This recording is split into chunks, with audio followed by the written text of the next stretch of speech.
to the Pro Bono Happy Hour. I'm Rena Gleaser. Welcome back. In what's become an annual tradition, today we're going to preview the upcoming PBI Annual Conference. This episode is going to drop on March 2nd, which means the conference is next week. To help me in making her podcast debut is Elise DeRita. Elise has been helping produce the pod since she joined PBI over the summer in June. Yep. Yeah. She's booked guests and worked on post-production and marketing. She's been amazing. Welcome, Elise. Hi, I'm glad to be here. Just a little bit about myself. I'm from Providence, Rhode Island, also known as the smallest state with the longest name, if anyone didn't know that. But you don't like coffee milk, so I challenge your heritage. I do hate it, but I love seafood, so I think I have that going, and Italian food, and eating endlessly.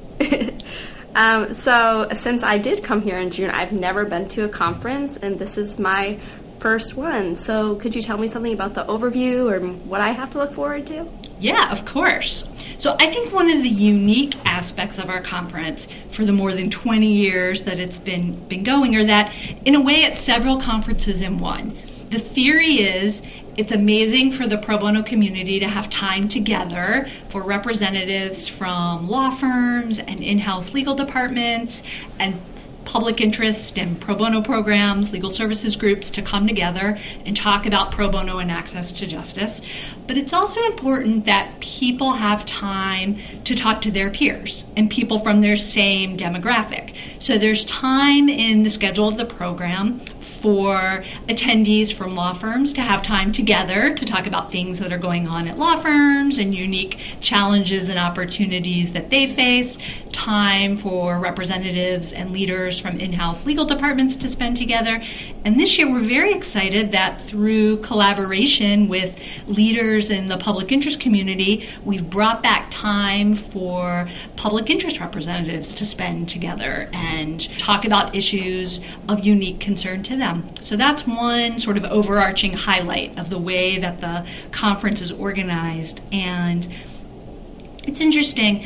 I think my first few conferences, I put an enormous amount of focus on the content and the session programs. And obviously that's important to us, and we spend sort of all year planning for each conference. But what I've learned is that for many attendees, some of the most important learning and bang for their conference buck, so to speak, happens outside the lines, in the networking opportunities, not necessarily during the formal programming. So it's equally important, I think, that attendees come and take seriously the formal learning opportunities, but the informal networking opportunities are equally, if not more important. I've heard so much about how much people love the networking opportunities. Could you tell me more about what they are? Yeah, so let's break it down and talk a little bit about networking opportunities. So there really is a variety. One networking opportunity that we added recently, 2 or 3 years ago, are regional networking opportunities for attendees from law firms and in-house legal departments. And the idea behind that is people are coming from all over the country, from all over the world to talk pro bono. Wouldn't it be great to give people time to talk about issues, challenges, opportunities, success stories that are going on locally in their communities? And we couldn't have a session for each city. That would be too in the weeds. So we've broken it down by regions. And it's a great opportunity, as they used to say, all politics are local, right? In many respects, all pro bono is local. So it's a good opportunity to talk about what's going on in the ground and on the ground where you may be. And I think another way to use the regional networking opportunities are, let's say you are a pro bono leader at a law firm and you're in Washington, D.C. That's great. You might know a lot about what is going on where you are, right? The pro bono opportunities in Washington, D.C. But your firm has offices all over the country, or you've just opened some new offices in certain parts of the country. And maybe what you're struggling with is the pro bono landscape in California, because you have a new office in Silicon Valley or in LA or San Francisco, and you haven't been able to spend much time out there, you're busy, and the bang for your buck would be to go to the regional for the West, and to make some connections with people out in California and to learn about the legal services providers and the opportunities and what's going on there. So I think it's an unconventional way of thinking about it. Most people would probably think, I should go to the region where I live. And that's certainly where most people go, but maybe you want to kind of go outside of where you spend most of your time and think about, wow, where am I actually challenged? Maybe that's where I should go and make some connections and learn and meet new people. So that's one networking opportunity. Another networking opportunity are sessions called P2Ps, which stand for peer-to-peers. And the idea behind those are, wouldn't it be valuable to spend some time talking with people who share the same role that you have? So, as we talked about a minute ago, wouldn't it be interesting to talk about people who come from the same part of the country or same part of the world as you do? You have a certain role at your law firm, whether you are a pro bono committee chair, you also have a billable practice, you're really busy, or maybe you work on pro bono full time. That's a certain sort of responsibility set. Wouldn't it be great to meet with your peers and talk about issues of concern to you and to your demographic? So you could imagine if we had a peer-to-peer, all of the PBI project assistants could sit down and meet, and you could talk about what issues you face and how you spend your time, and what Excel tricks could you share, or what IMS database issues, tricks of the trade. And so that's the idea behind the peer-to-peers, and I think that they serve a great purpose for people. We also have unstructured meals and snack breaks. So they're a great opportunity to sort of sit and talk to the people sitting next to you, or to make sort of appointment time. I'll see you at lunch. Let's sit together. We haven't had time to chat or catch up. And I think that's an important idea that we've come to value. We've over-programmed every minute of the conference in some years, and we've heard from people, it's too much. We want free time. We want time to just chat with people and meet people. And I will say, people are friendly, and we wear name tags, and there's good entree points. And I think sometimes, particularly if you've never come to the conference before, you don't feel super experienced with this community, you don't know people. That doesn't sound so fun to have to sit down next to strangers and talk to each other. But really, we're all family, and I think people are very welcoming, and it's not hard to strike up a conversation and to meet people and to talk.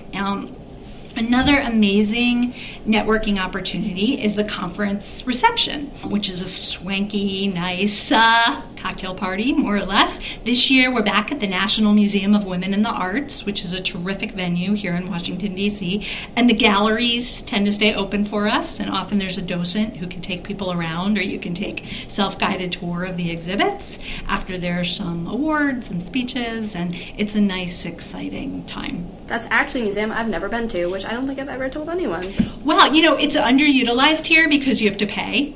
And there's so many free museums in Washington that the ones that charge an admission fee usually are somewhat under the radar screen. But even if you don't want to pay, but you want to visit the museum, there's a very nice cafe. I don't think you have to pay. So if you're over in that part of town and want lunch, they have a nice cafe. And they have a really great gift shop.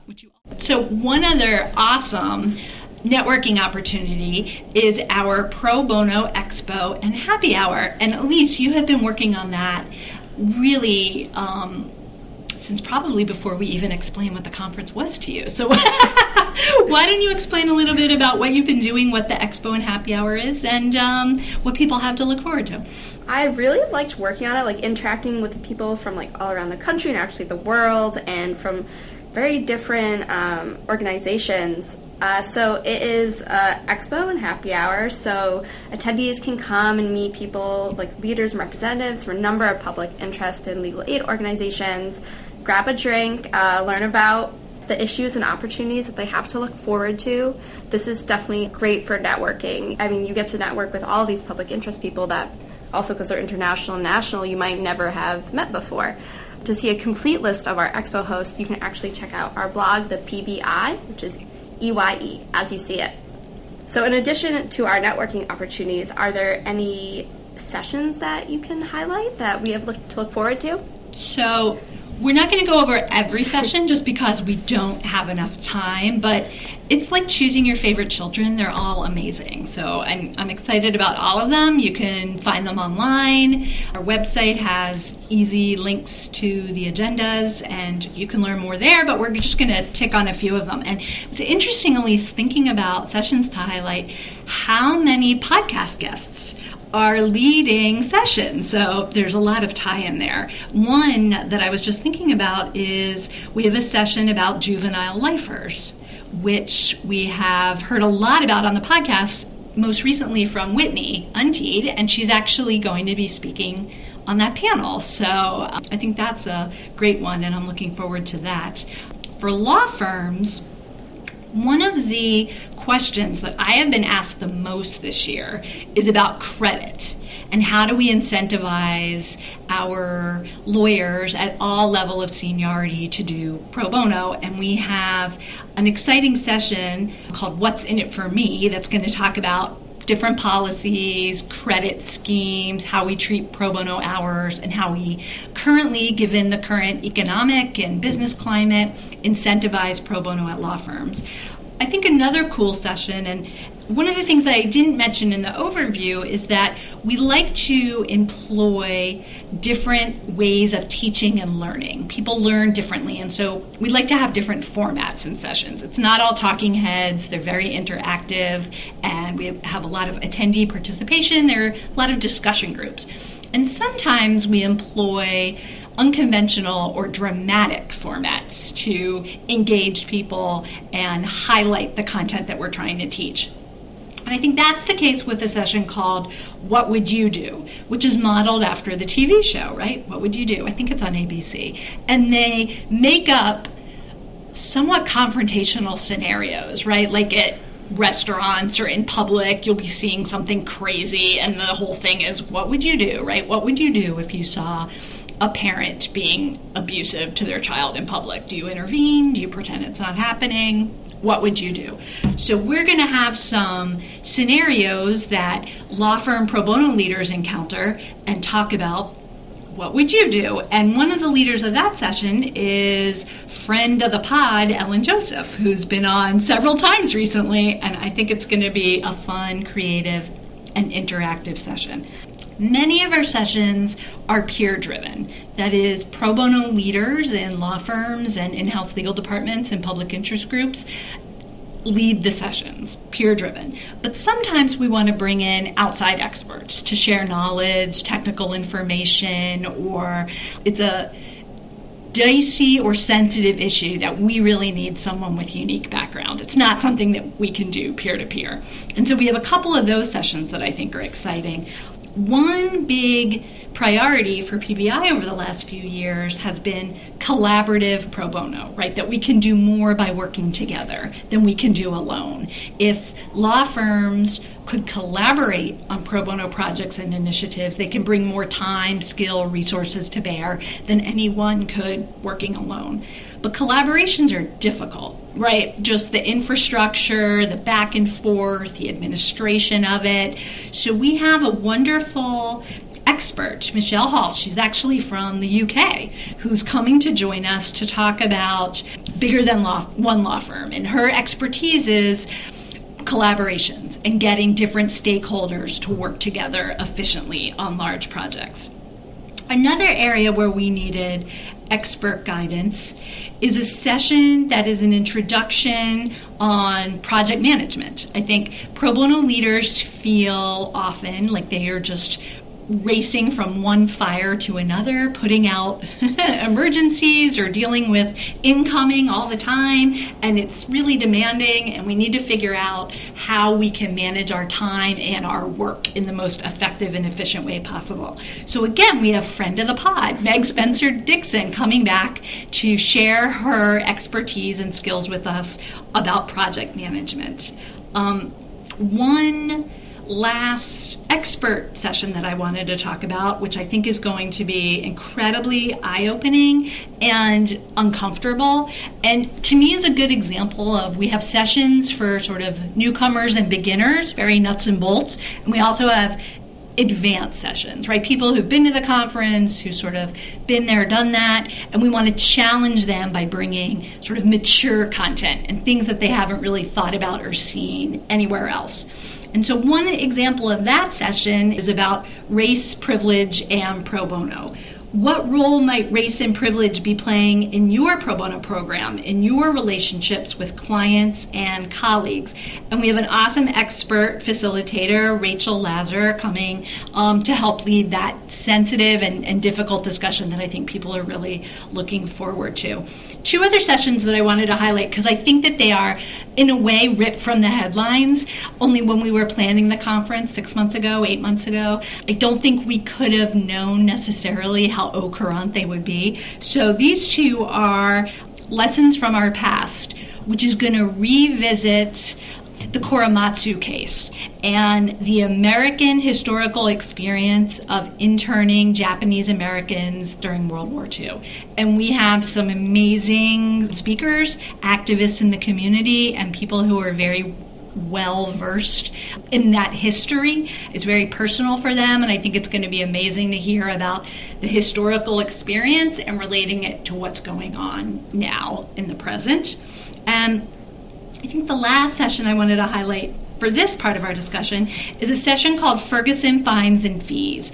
And I think this is where, many of us 2 years ago were just riveted to the news about what was going on in Ferguson, Missouri. And in the aftermath, I think we learned a lot about public policy and how communities fund their courts and justice system with the scheme of fines and fees that falls disproportionately on the low-income members of our community and leads to a downward spiral.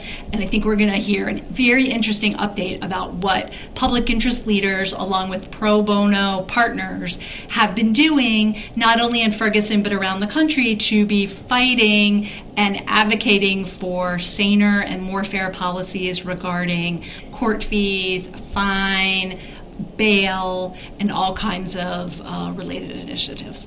So we're going to also be talking about the big elephant in the room in many ways. Could you elaborate on that?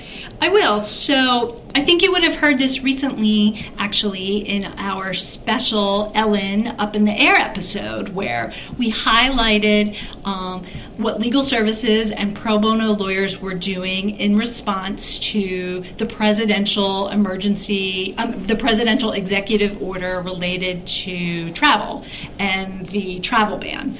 And so I think a lot of people in the pro bono community are working really overtime to think about defensive postures and proactive activities that the community can be doing to safeguard civil and criminal rights and to be vigilant in a time of political uncertainty. And so I think organically, during a lot of our discussions, when we talk about what's on our pro bono agenda, what are we doing, what are we thinking about, what are we looking at, what types of matters are we caring about and working at, it's going to come up. We've seen the articles about pro bono engagement going up since the election. People are just interested in helping and making a difference and getting involved, not in a partisan way, but in a access to justice, helping the vulnerable. We've heard this a lot on our program, giving a voice to the voiceless, all things that pro bono leaders do to ensure access to justice for all. We have some formal programming to address this as well. We have a lunch program for law firm and in-house pro bono attendees that's going to afford you with an opportunity to hear from national legal services and public interest organization leaders in the community to talk about how their agendas have changed, what strategies and tactics they're looking to employ, and how pro bono leaders can be part of this new agenda. On Thursday, at our all attendee plenary session, we're going to hear for some people who are in the trenches, activists who are working and organizing to bring about change, including leaders of the Women's March on Washington, and how pro bono lawyers can be involved going forward. On Thursday, there's going to be a session called Pro Bono and the Trump administration. We're going to hear from legal services leaders around the country who are really in the trenches. What have they been doing, both in the short term and what's their vision for the long term? And then we added some bonus programming. Often the conference ends at lunchtime on Friday so people can get home. We're tired. We want to start our weekend. But this year, people really asked for extra time to sort of get together and brainstorm and talk about these issues. So that's going to be on Friday from 12 to 2, a little bit more bonus time to talk about these things. That's great that we're adding so much programming, and I've heard so much about our other Friday programming, the storytelling session. Could you tell me more about that? Oh, I would love to. So let me back up. I'll give you a little background. It's part of the origin story for our podcast, but it happened when the podcast Serial launched, and it sort of took over the world, right? It really resonated with people, whether you cared about the criminal justice system, or you cared about the wrongfully or potentially wrongfully convicted, or you cared about victims' rights. The actual topic didn't matter on one hand. It was the craft of storytelling, right? How you could take a narrative and make it just sing and be so riveting week after week after week. And it just brought people in and it attracted them to the underlying issues. And we thought, wow, this is something that we should bring to the pro bono community. In part because our attention has been very focused on metrics and data and numbers. And you, as a stats and math person, perhaps it speaks to you, Elise, to talk about how many hours of pro bono people are doing every year, how many clients are being served, how many hours of billable time, that equates to, or how many dollars, right, that would be if all of that time at the firm was actually billed as opposed to worked for no compensation. And we do that too, right, with our Pro Bono Law Firm Challenge. It looks at numbers, right, sort of hours and participation rates and things like that. And that's all very important. The metrics and the data are critically important. But we didn't want to lose sight of other ways to express and tell our story, to tell the pro bono story. And for some people, it's hard to make the data sing, right? It's hard in a way that telling a compelling experience that you've had, saving someone's life, keeping them in their home, getting them the veterans benefits to which they are entitled, motivates people to get involved and tells the pro bono story in a very different way. So the past two conferences, we've done regular 1-hour sessions on pro bono and storytelling, and they've been great. They've actually been so great that we've had to turn people away because we've run out of seats in our rooms. So we thought, okay, this is something that we will bring to the whole community, not people who choose to attend this session, rather than the 3 or 4 others that are going on at this time. And so to do that, we also wanted to bring in an expert trainer. And we found this group in New York called Narrative. They're also in London. I think they have offices in London and New York. And this is what they do. They work with Fortune 500 and other companies, nonprofits, NGOs, to help them tell their stories and to help motivate action and engage stakeholders, potential volunteers, funders, the community through storytelling. So we're really excited that Jerome DeRoy, one of their outstanding trainers and heads of the organization, will be joining us on Friday to lead this workshop, which we are calling Engage and Inspire Action, Storytelling to Enhance Pro Bono Engagement and Access to Justice. And I think people are really going to have a lot of concrete takeaways that they'll be able to take back to their office, their organization, and the week after the conference,